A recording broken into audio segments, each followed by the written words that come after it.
Bonjour les amis. Dans le cadre des mini-extraits que j'ai le plaisir de vous partager, je vous propose des extraits de textes ou de livres qui m'ont touché. J'espère que celui-ci fera écho en vous. Voici un passage de l'ouvrage de Romain Clément, cofondateur de Gaïa Méditation. Sortie hors du corps, une expérience à votre portée. D'autres fois, je me réveillais dans un néant absolu, pure conscience perdue dans ce noir oppressant. Je craignais d'être mort et d'être perdu à jamais. Et je finissais malgré tout par revenir à moi, totalement désorienté par l'expérience terrifiante vécue. Ce fut aussi le point de départ de paralysie du sommeil. Un poids semblait peser sur ma poitrine. Mes membres étaient tétanisés et j'étais dans l'incapacité de faire le moindre mouvement. Perdu, ne comprenant pas ce qui m'arrivait, seul dans le noir, j'étais terrifiée. Parfois, au cours de la nuit, je me sentais totalement éveillée, debout dans ma chambre, tentant vainement d'allumer la lumière. Mais je restais dans l'obscurité. Je sortais alors dans le couloir pour tester les autres interrupteurs véritablement palpables au bout de mes doigts. Peine perdue. Je restais plongée dans cette pénombre de plus en plus oppressante à mesure que mon cœur s'emballait. Paniquée, il m'est arrivé d'essayer de réveiller mes proches afin qu'ils me viennent en aide. Mais nul n'entendait ma voix. Étais-je mort? Étaient-ils tous morts?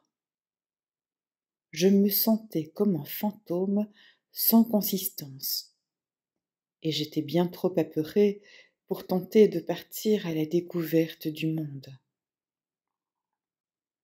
Avais-je conscience que j'avais cette possibilité, celle de franchir les murs de l'appartement et de m'aventurer à l'extérieur?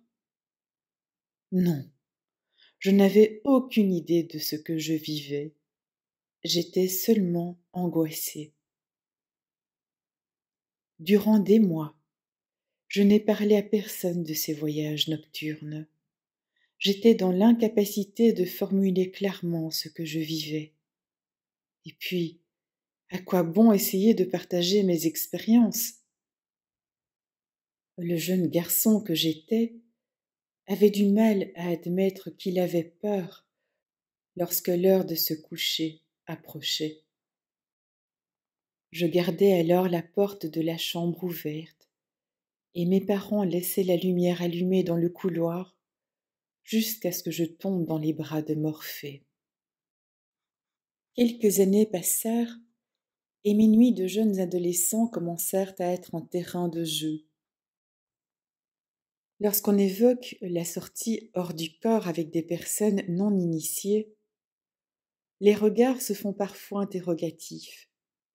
Si certains sont ouverts au dialogue, d'autres jugent l'expérience totalement impossible. Seul un fou peut affirmer qu'il parvient à sortir hors de son corps, pense-t-il.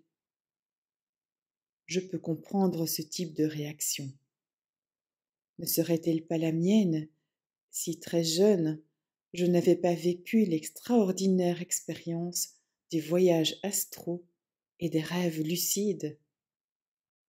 Le voyage astral, une expérience souvent mystérieuse et mal comprise, suscite de nombreuses craintes chez les novices. Mais il est temps de dissiper ces préjugés infondés. Les peurs associées à cette pratique, bien que compréhensibles, reposent sur des mythes et des malentendus.